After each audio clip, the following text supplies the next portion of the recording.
You see, when you're not clean, you cannot worship the deities.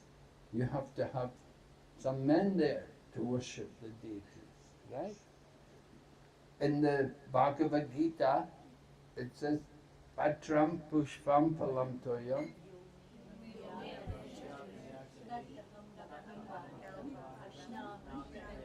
Yes, Lord Krishna is saying, you can offer me with love and devotion a leaf, a flower, a fruit or water. Then I will accept them. So Baladeva Vijayabhusan, one of the commentators, famous commentator on the Bhagavad Gita, he has put in his purport there, he says that if we want Lord Krishna to accept our offerings, we must be clean. We have to be clean. So deity worship, you have to bathe, and you have to wash your cloth regularly, you have to, like that, you have to be clean. And when you're contaminated, you cannot worship the deities. At that time you have to invite your husbands or whatever, who's ever there, who's clean, to do the puja. And this is the principle in deity worship. We often have this problem. The ladies will say, I'm off the altar today. You know, off the altar, right? They'll say like that. Means they're not clean, they're contaminated. And so then, we have to get somebody else who can do the puja, you know. So it's an important principle which we follow in all of our temples. And similarly, bring the deity into your home. You know, we should try to follow these principles also. So when Mataji is contaminated, at that time Prabhu has to do the worship, and he has to do the cooking, and he has to make the offerings and these things, you see. So this is important principles in deity worship, worshipping the deity. We say Harinam Sankirtan is very nice, and some people, they like to do Harinam Sankirtan all the time. You have the Namaruchi party come. Did they come to Singapore, Namaruchi? Did you have them? No? Because you're not allowed to do Harinam Sankirtan here. So. Anyway, they came to Hong Kong, they were in Taiwan, and they went to other places. They go around the world. But of course, coming here, you cannot do Harinam Sankirtan, so they would not come here. But Harinam Sankirtan is very nice, but we need to be regulated. You know, if you just go out on Harinam every day, you're not very regulated. But the temple worship is important. It keeps us regulated. It's good to go on Harinam Sankirtan also, of course. We don't want to just only do deity worship and stay back and never go out. It's good to go out and to meet the people, to go out and meet the public and to distribute Prabhupada's literature, and to distribute prasadam, give the holy name. It's very good for us. We need to go out and see how much suffering and how much misery there is in the world, and how much people are in difficulties. It's important for us as devotees that we should be compassionate, and we want to care and go out and try to help people. But we don't just only go out, we need to also keep our own purity and our own regulation, so the deity worship is there. And that's very important for us. And the deities, they have to have proper service.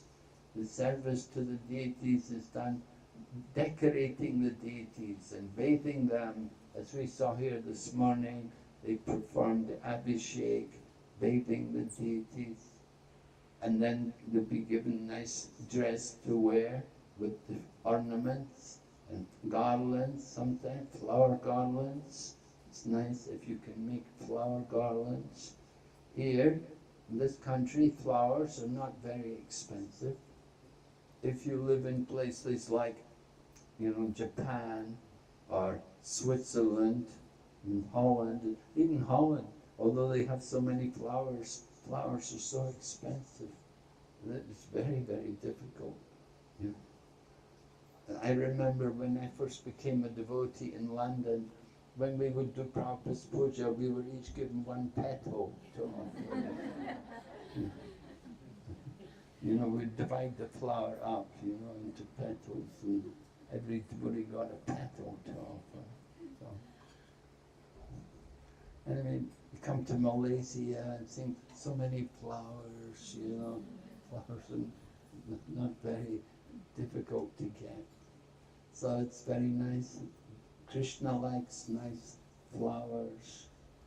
I was in South India in Sri Rangam, and they were telling me about the deity worship there, Lord Ranganath, how they worship the deity, and they grow special flowers for the deity there.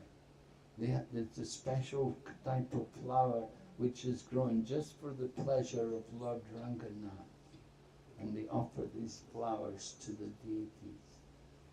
And similarly, I was also in Ramuna, we saw the deity of Gopinath there. You know, Gopinath, he is famous as the stealer of the sweet rice, Shirakor Gopinath, the deity who stole the sweet rice. So they also have land there, and they're growing flowers for the deities there.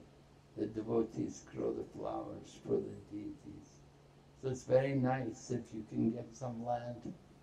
Yesterday, Brajahari Prabhu was telling me how he got a piece of land, something like $60 a year or something. Not very expensive, you know. It's $60 for 1 year to get a plot of land, and he's growing flowers and some fruits and things. Right? So like that, you know, you can do these things. It's very pleasing for the service of the deities to offer flowers and fruits and vegetables. The best things are the things which we grow ourselves, we produce ourselves. His Holiness Bhakti Raghava Swami, if he comes, you know, he usually tells people, I will only eat what you've cooked, what you've grown. If you didn't grow it, don't give it to me. So that's a good standard to have. You see, he's encouraging the devotees to grow their own vegetables and so, and don't just only depend on supermarkets for your things, you see. So this is nice. This part, all part of deity worship. And we make, of course, the jewelry. You can also make some nice jewelry for the deities. I know in Mayapur, the devotees are making jewelry regularly for the deity. In Mayapur, of course, there are many deities, and they're not small, they're big deities, you know. And they have many sets of jewelry. The devotees there, they meet regularly, making the necklaces and jewelry for the deities. Actually, they bring the beads and things from China, and then they sit there every day and they make nice decorations for the deities.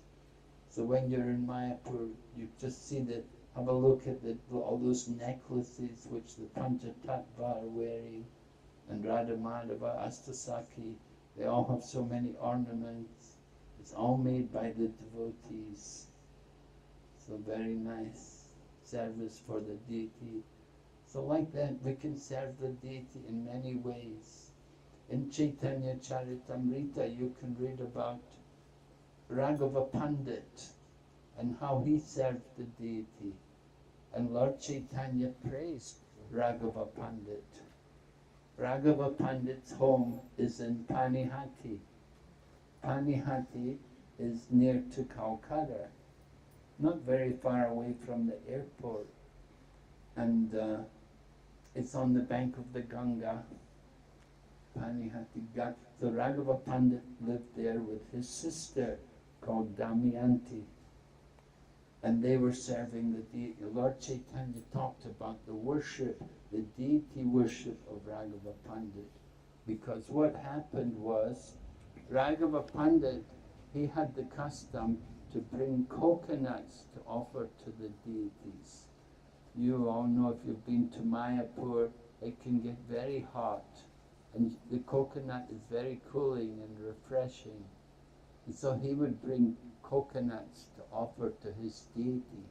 And he would find out places where they had the best coconuts. He would want nice, sweet coconuts.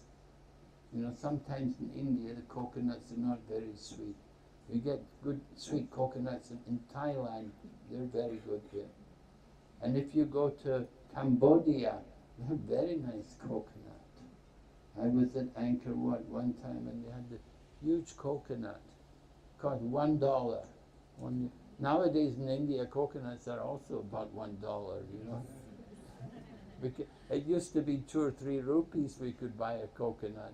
Now they want 70, 80 rupees for a coconut, you know. Everything increasing. Anyway, the Raghava Pandit, he would bring coconuts. We would find out where the best coconuts were, and he'd bring them and offer them to the deities. And his deities, sometimes they would drink the coconuts. They would actually drink the water. And then he would scrape out the meat inside and offer the meat to the deities also. So his deities were, he was very attached to his deities, and he would not spare, he wouldn't buy poor quality things, he would buy very nice things to offer to the deities. You know, I was in Calcutta in Srila Prabhupada's time. I was staying in the Calcutta temple, and Srila Prabhupada came, and one day he asked us, he said, bring me the fruit. I want to have some Mahaprasadam. Bring me the fruit offering. So every afternoon we offer fruits to the deities there. Most temples will do that. You know, you wake up the deity in the afternoon, and I know in Soho we do that, right? We still do that, right? Every afternoon they have the fruit offering, and so we brought the fruit offering to Srila Prabhupada, and Srila Prabhupada took some of the fruit. Then he said, who has purchased this fruit? And so devotees said, oh, it was purchased by Debu, Srila Prabhupada. Debu was you know, a local man. He was coming to temple. He was not initiated, but he was about 30 years old. He was a responsible person. And we thought, because he's Bengali, you know, it would be easier for him to buy fruit in the market than, you know, white people, you know. We go, we get cheated, you know. They give us we would think, oh, very, very good price, and they're actually charging us twice as much as what we price.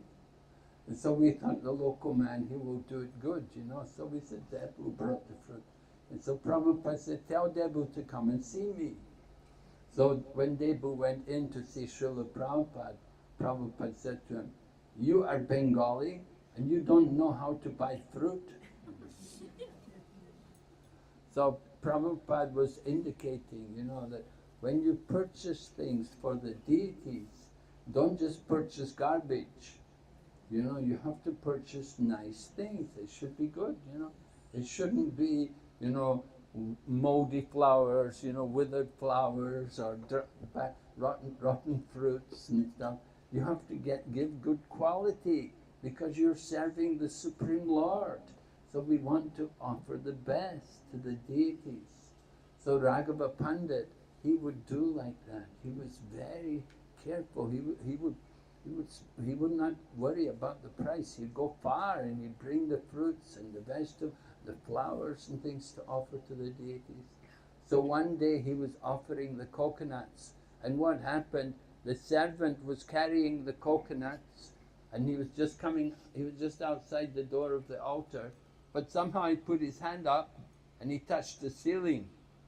You know, Bengal, you know, sometimes the ceilings are not very high, you know. So he put his hand up, touched the ceiling. So Raghava Pandit immediately said, oh, he said, you've contaminated all the coconuts now. He said, look what you've done. He said, you touched the ceiling. Every day people are coming and going. The dust is flying up, going on the roof. You touched the ceiling. Some of the dust must have fallen on the coconut. All of these coconuts are contaminated now. They cannot be offered now. Have to get more coconuts and make another offering. So this was how Raghava Pandit was. He had very high standards to worship the deities. And Lord Chaitanya appreciated that. Oh, very good, very nice. So when we worship the deities, we have to do it very carefully. We want to please Krishna. The Lord has come to stay in your home. You have to offer the nice things for Him. We have to offer. And when we do arti, family should come and attend the arti. Just like in the temple, when we do arti, Prabhupada said, everybody should come. If they were doing arti, you should come and attend the arti. Because arti means receiving the Lord. He has come to your home. You have to come and receive. If the Lord is going to come to your home, are you not going to come and greet Him? Oh no. Certainly we should come and see. Come and take part in the arti. So Prabhupada like that. He was training us to do these things. So deity worship is very important part. And generally we have a good reputation. The ISKCON temples, people know the deity dresses are very high standard. If you see in Vrindavan, Krishna Balaram temple, how they decorate the deities every day. Just amazing. If you look on the internet, you can see how nicely they've done it, how much trouble they must be taking every day to come up with new arrangements, different decorations and so on for the deities. So it's very inspiring to see. Actually, one of the ladies who's there now in Vrindavan doing it, she used to be in Taiwan. Then she went to Dubai, and she was in Dubai for a while, but now she's there in Vrindavan. And every day she's making these arrangements and dressing the altar, decorating the altar, beautiful backdrops, and all different kinds of arrangements and flowers everywhere. It's wonderful. Vrindavan, there's so many flowers everywhere, So they really go to town. They make it very nice. And of course that's why so many people come. They like to see the temple, to see the deities. It's very, very pleasing. So the deity is not different from the Lord. There was this one man, he used to come every day to see Lord Ramachandra. Lord Ramachandra was residing in Ayodhya, and one devotee used to come every day and to see Lord Ramachandra and offer his obeisances. So sometimes Lord Ramachandra would go out on tour. He would go to visit different places. Maybe he'd go to Mithila or somewhere or places like this to visit. Anyway, when the man came and saw that Lord Rama is not there, the man would fast. He would not take prasadam because he thought, I have not seen the Lord yet. I cannot take prasadam until I've seen the Lord. I have to offer my obeisances. Every day he had this habit. Just like even today in Jaipur, there are many devotees, they will come to see Radha Govinda, and every day they will come and offer obeisances, and only then, after seeing the deities, only then they will take their food.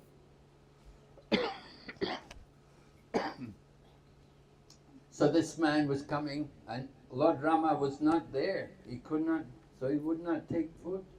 And Lord Rama was away for several days. So the man was fasting until the Lord returned. And so when Lord Ramachandra came back, and they told Lord Ramachandra, your devotee is fasting, he's waiting for you to come back. So Lord Rama thought, this is not proper. And he called the man, and he gave the man one deity. He gave him the form of Sita and Rama. And he told the man, He said, you don't have to wait for me to come. He said, you simply worship the deity and you can offer your respects to the deity, because this deity is none different from myself. So the Lord is not different from the deity. With the Archa Vigraha, the Archa Avatar, the Lord descends in material elements in the form of the deity. So deity worship has been there for a very, very long time, and some deities have been there for many, many years. We went to see the deity. We were in Ramuna, and the deity of Gopinath is there. So that deity of Gopinath, it was carved by Lord Ramachandra. When Lord Ramachandra was in exile one time, he was seeing the cowherd boys in somewhere where he was in the forest, and he was seeing these cowherd boys, and he was admiring them and appreciating them. And Mother Sita saw the Lord, and she asked him, what is it that why you're so captivated? And the Lord said, I'm thinking how in future incarnations, I'll be a cowherd boy myself, and I'll be like these boys. And Mother Sita said, oh, how wonderful. She said, why don't you show me this form? I'd like to see how you appear in this form. So Lord Ramachandra carved this deity of Gopinath, which is there in Ramuna. Lord Ramachandra personally carved that deity. So that deity, it was residing there in the forest for many, many years. But then some king came, about 1,000 years ago or more. One king had come there, and he had seen the deity, and he was attracted to it. So he arranged to bring the deity to Ramuna. And he had like a bullock cart, oxen, and they brought the deity to Ramuna and established the deity there in Ramuna. But then, of course, Aurangzeb was coming, and Aurangzeb was persecuting, and he was breaking the deities. He liked to do that, you see, he would go and break the deities. So the people hid the deity of Gopinath. They hid the deity in the bottom of the lake, and the deity remained there for some time until after the period was over, after the end of Aurangzeb, and then the deity was brought. But while they were finding the deity, they wanted to restore the deity. Rasikananda had come. Rasikananda was one of the first disciples of Shyamananda Pandit. And Rasikananda, he was looking for the deity of Gopinath, and he brought two other deities. And so they had, after they found the deity in the bottom of the lake, they had three deities. So they have three Gopinaths there now in Ramuna. If you go there, you'll see there are three deities of Krishna. All very beautiful. And they worship them very nicely. Of course, Gopinath is famous for his sweet rice. And they will cook very nice sweet rice to offer to Gopinath. Different temples, they have the different things. Like in Juhu, and if you go to Juhu, you know what's famous in Juhu? Have you been to Juhu? What's the famous prasadam there for the deities? Samosa. Oh no, they have samosas with hot chutney. It's very famous. They sell hundreds and hundreds of samosas there every day in Juhu temple. And if you go to Tirupati, what do they have in Tirupati? Laddu, yeah. The quality has changed. Not quite the same as they used to be. And like that, different temples, they have their different things, different prasadam famous. So, I don't know what's the famous prasadam here in Singapore.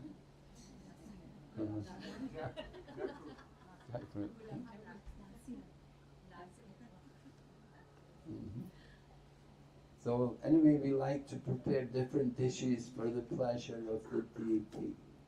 It's very important. Raghava Pandit was such a good cook. He and his sister Damayanti, Lord Chaitanya declared, he said, I think Radharani is cooking in your kitchen. Radharani, she had the blessing from Durvasa Muni that everything she cooked was like nectar. So it said that Radharani was actually cooking in the kitchen of Raghava Pandit and Damayanti. And they would cook things for Lord Chaitanya Mahaprabhu. They would prepare sweets and namkins and different things, and they would prepare them in such a way that they would be preserved for a long time, because they would cook and they would put them in a bag and they'd take it to Puri. When every year they go to Puri and they would cook for the year, and then when it came time to go to Puri, they had a big sack full of different preparations which they'd prepared. So they would cook all of these nice preparations, and they would pack everything very carefully, and they'd bring it all to Jagannath Puri, give it to Lord Chaitanya. And it would all be fresh and tasty, just as if they had just made it, because they were such expert cooks. As I said, Radharani was cooking in their kitchen. And so, like the Lord Chaitanya would relish all the different preparations which they would cook, the different things. So, like that, we want to also cook nicely for the pleasure of the deities, pleasing the deity. Lord Krishna, he likes to enjoy things. There's that one song which we sing every day, Vajabaka Vatsala, right? And what does it say? Luchi Chini Sarapuri, Ladu Rasabali. This kind of thing, different things, all different special treats which Lord Krishna enjoys eating every day. So like that, we cook for the pleasure of the deities, right? We don't cook for our own self, I don't think Krishna likes pizza and pasta, Yeah.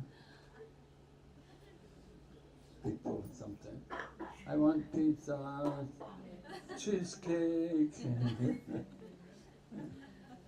these things, No, we cook for Krishna. When they gave Prabhupada, one time in Los Angeles, the devotees had made some sweets and they gave to Prabhupada. Prabhupada said, what is this? It was made with something like marzipan or something, And so Prabhupada said, what is this? And they said, Prabhupada, we made this for you. He said, but why don't you make the sweets I showed you, He said, I taught you to make Bengali sweets, Rabari and sandesh and burfi and rasamalai and these things. And devotees concoct different things, marzipan and chocolate and things.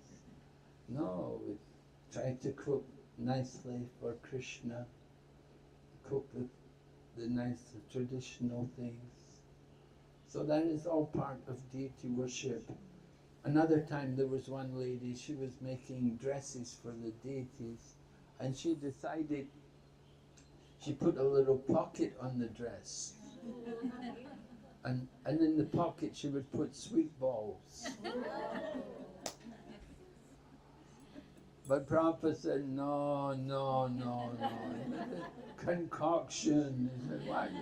Don't concoct. He said, just dress Krishna and make sweet balls. You offer them in front of Krishna. Put them on a plate and offer. Don't put them in his pockets. So these kind of things go on, you see. We have to try to keep the standards, follow the tradition. Decorate Krishna nicely with different ornaments, peacock feather and like that. We like to please Krishna. So observing festivals is also an important part of deity worship. When you have the deities, then you have to also give special attention to observe festivals. Like Radha and Krishna, they will celebrate especially Krishna Janmastami and Radha Astami. Then of course you have the month of Damodar, these kind of things. And you have Gornitai here, so you have to celebrate also Gaur Purnima, Nityananda Trayodasi. Actually, usually we will not have the worship of Gornitai with Radha and Krishna. We will separate them, right? Because Lord Balaram, he never comes when Krishna is with Radha. When Krishna is with Srimati Radharani, Lord Balaram will never be seen there. So Gornitai, Brajendra Nandanase, Sachi Sutta Hailahe, Balaram, Hailo Nitai, right? So Lord Nityananda is no different from Balaram. So Gornitai, usually what you see, when you have Radha and Krishna, we'll just have Chaitanya Mahaprabhu, right? If you go to Bangalore temple, you'll see one of the temples there, they have Radha Giridhari and Chaitanya Mahaprabhu. And if you go to Gaudiya Math temple there, they have also Gandharvika Giridhari and Chaitanya Mahaprabhu. And in Mayapur also, on the altar at Mayapur, you see Radha Madhava Astasaki, Chaitanya Mahaprabhu is there, no Nityananda. Nityananda, he's in the next room with the Panchatattva, you see. So traditionally we don't put Balaram where Radha and Krishna are. You have a separate altar. Right? In Vrindavan we have 3 altars. So Gornitai, Radha Shamsundar, Krishna Balaram, like that. They're separated. So that's usually this. So here we have Gornitai and Radha Krishna, so you have to make separate altar for them. Right? Put them on another altar. That would be better, that would be proper. This way you can keep the standards of deity worship. So worshipping the deity, the devotees are becoming serious, more and more serious about it. We have a nice department of Ministry of Deity Worship, and there's a department, and they have a nice course on deity worship. They even have a course in making turbans, how to make turbans for the deities, and so many nice things are going on.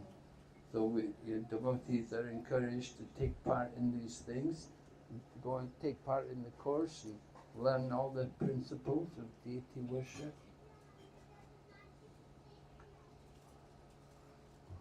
We don't need to increase the deities, we need to increase the quality of our deity worship.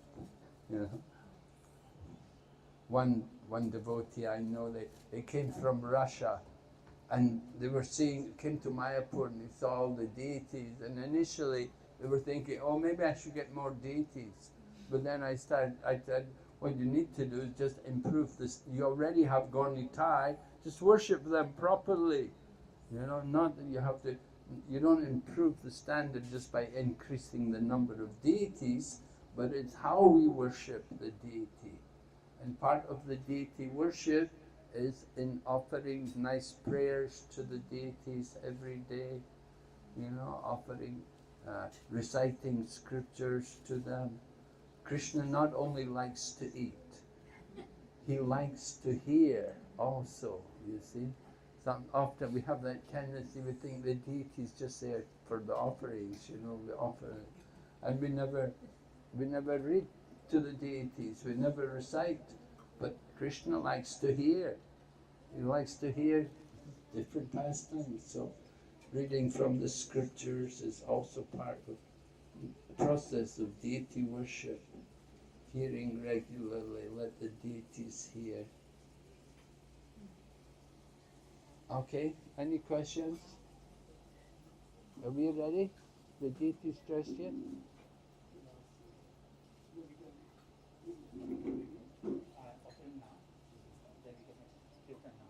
Huh? They're ready? Yeah, Ready now? when they'll take their boga. Huh? Any questions? Okay. Any questions? Any questions? I can ask. Yes.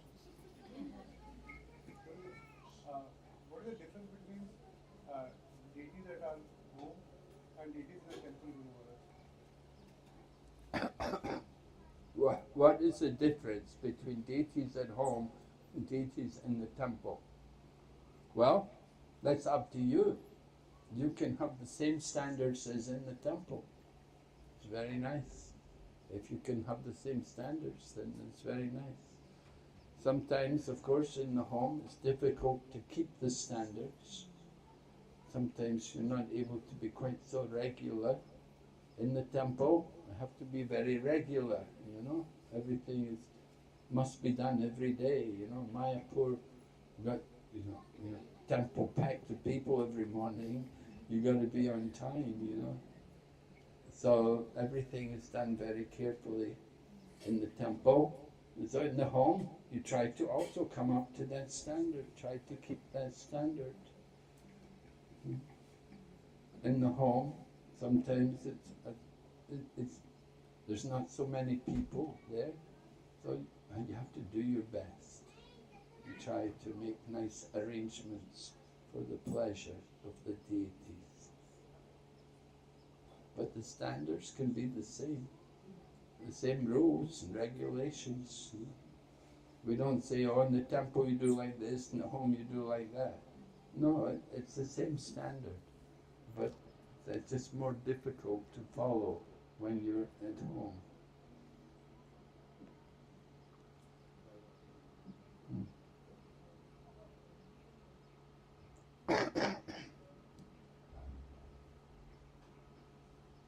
And the deity worship, once it's began, it has to be continued. Sometimes you get the case that in the beginning people very enthusiastic and they want to worship the deities and so on.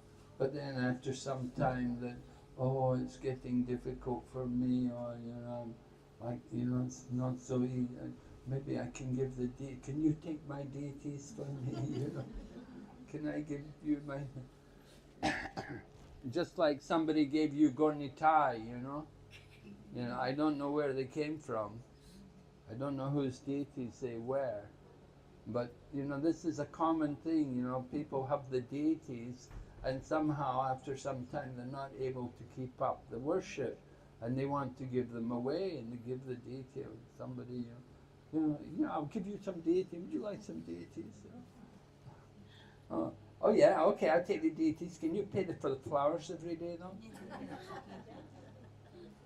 And can you cook the offerings every day? You want me to have the deity? Yeah. It's a different. They're passing on a heavy responsibility. They're getting rid of their responsibilities by giving away the deities. They brought the deities, they had the deities, and after some time they want to give them away to people. Because they cannot keep up the worship. So this is not very good, you see. Anyway, once the deity is brought, the worship should continue. And that's the system. We give the deities. Tamal Krishna Goswami, one day he found a deity. He actually found a deity on the beach. I think it was in Juhu. Anyway, he found the deity, so he began to worship it. And he was worshipping it for quite a long time, and then he gave it to one of his disciples to worship. When he left the world, the deity was given to one of his disciples. I think Sankarshan Das Adhikari has that deity now. He's worshipping. Although Sankarshan Das Adhikari, he's the godbrother of Tamal Krishna Maharaj. But I think Tamal Krishna Maharaj had given him the deity. Anyway, the point is the worship has to continue. Someone has some deities. they will make arrangements. They'll, that the worship will go on. The family members should continue the worship. And you have deities, they've been in the family for many, many generations. And it's very, very nice. But for many generations, the family have been worshipping the deities. Not that, oh, Prabhu's gone now, okay, we're going to sell off the deities. We're going to auction them. We don't do that, No, the worship should continue. Keep the deities.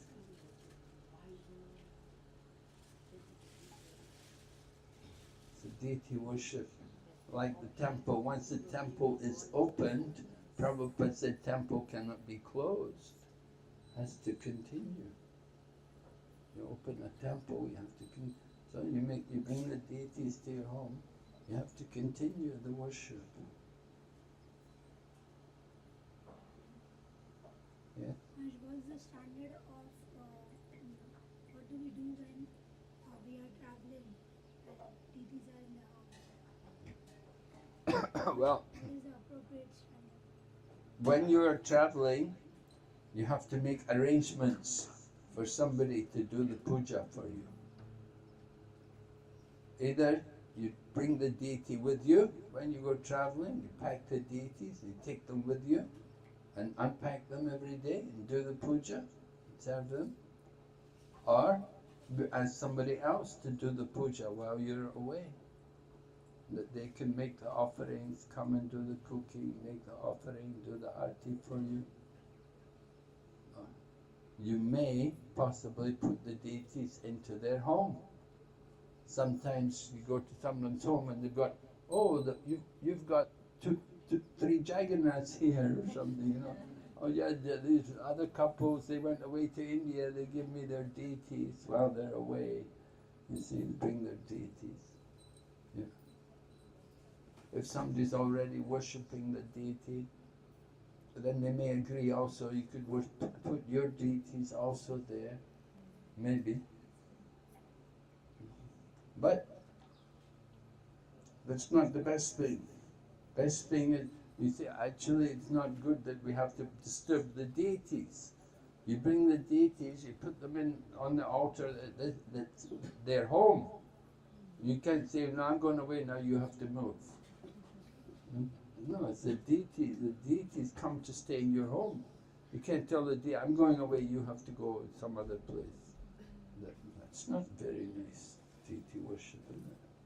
How would you like that, No. You brought me here, now you're telling me to go some other place. Not very nice. So, somebody should really come and do the puja.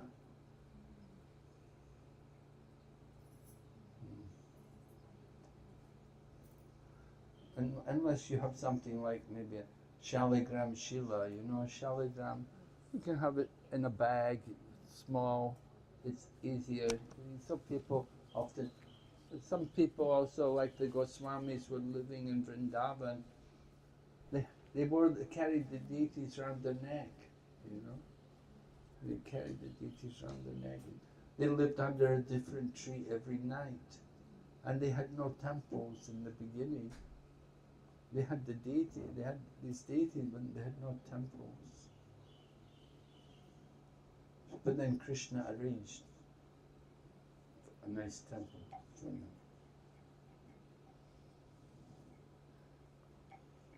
So, yeah, there's a lot of responsibilities to be considered in bringing the deities to your home. You have to make nice arrangements. Right? You're going away to travel somewhere, so somebody should be there to do the puja in your place. Sometimes you may be sick, you may not be well, you're contaminated sometimes. So other people have to do the puja for you that time. You have to make arrangements for all of this. just like we have temples. We have to arrange that there's always some people there to do the puja. You know, in temples where we have the deities, like in London, Arti. How many Artis they do every day at Adita? Huh?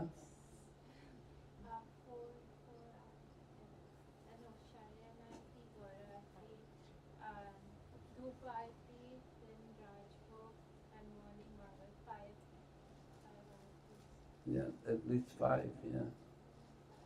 Mm. 5 are every day. Mm.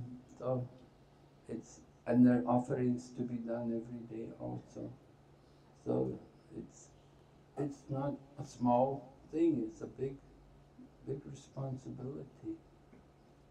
Like Mongol Arti, they will offer milk sweets. So you have to cook milk sweets. And it takes time, take a few hours to cook milk sweet, boil the milk down, you know, stirring every day, you know, it's a lot of work. People to do these things, and you have to be very devoted.